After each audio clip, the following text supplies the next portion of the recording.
Right, okay, we're going to mark off where the tails are, obviously using where the pins are. Now this is a jig, which means that you can sort of hold it all in position. I got this idea from David Charlesworth. I did a course with him years and years ago, and this was his idea, so I can't take credit for this, but it just holds it all in position. I'm using a scalpel blade, and I'm marking right on the edge where the tail is. And I also find it's a bit easier to use a torch for this. This is the first line is I tend to go quite light and then reinforce it.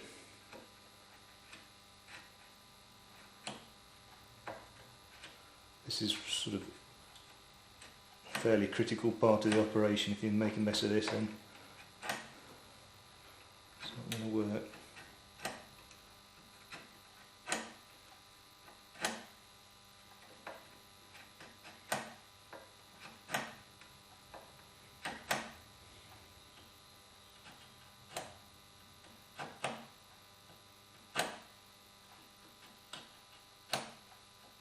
But just don't try and go too deep on the first cut.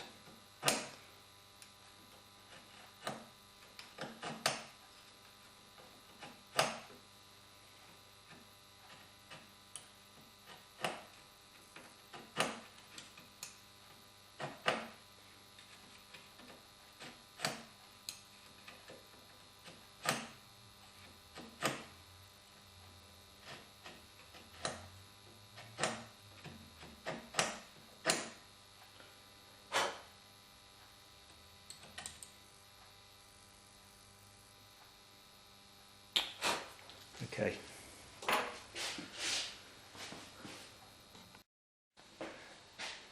Okay, right, so the next step is to put some knife marks down at right angles to that top. Now what I use is I've made this simple jig which has a 1 in 8 angle on it, so that it follows the angle of the dovetail. So again, we're working pretty accurate. I put it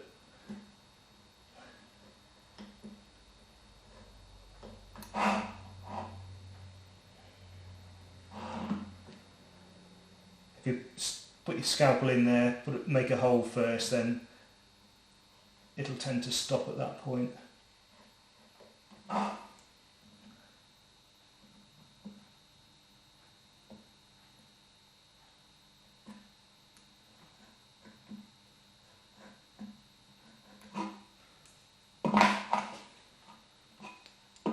It's angled at both ends.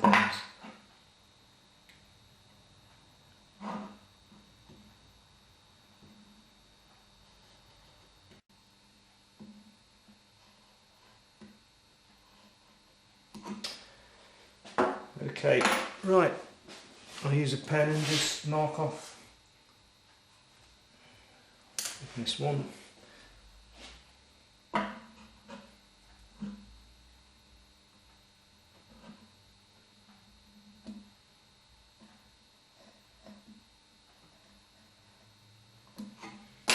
Just mark off where the waist is.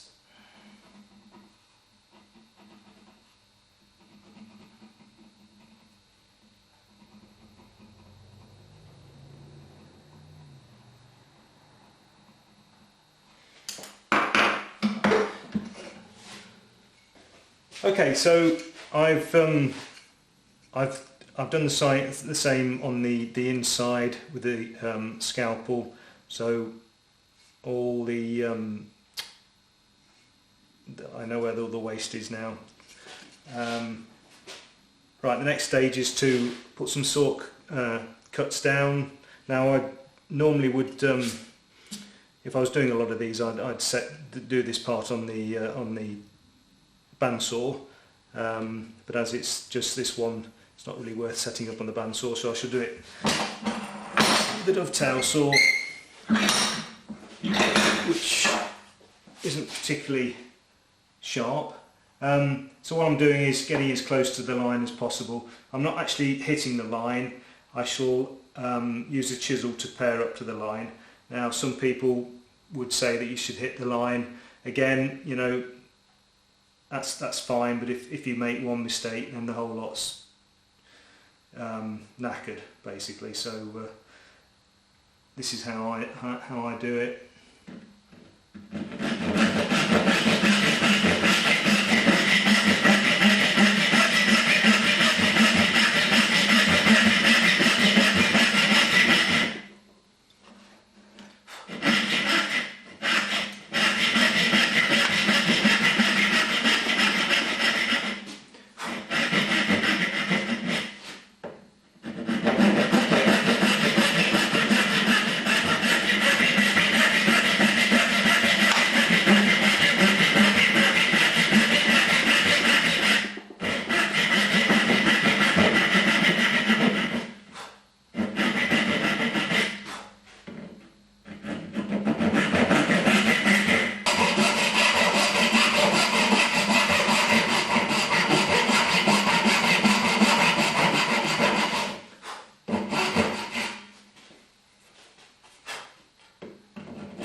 It's time to get rid of the waste now, and I use the router again to do this. It's the obviously it's the same setting as the for the tails. So let's do that.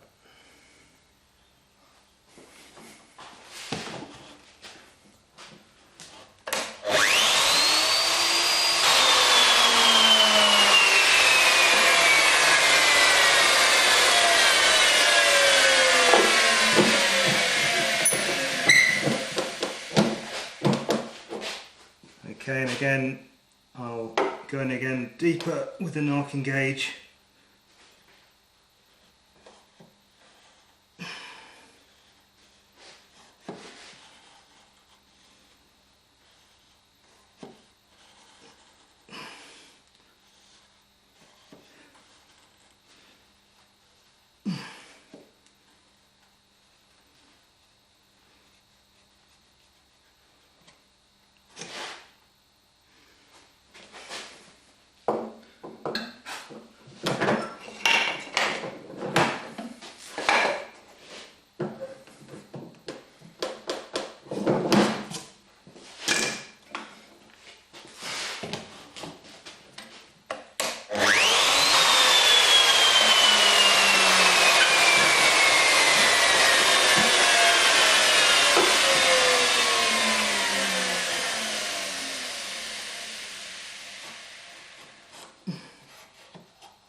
Knock out the waste in between the pins.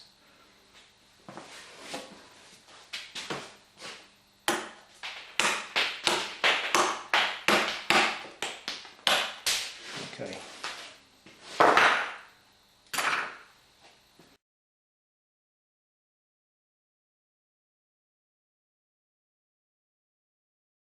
We're now moving on to chopping out the waste in between the pins. So I've clamped the piece to the bench, got a backing board, we've got a nice line to follow, so hopefully the chisel won't tend to go back.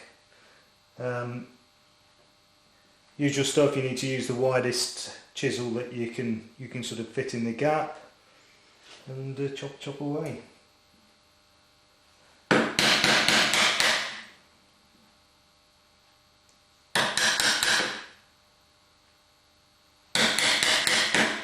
again, I want to undercut slightly.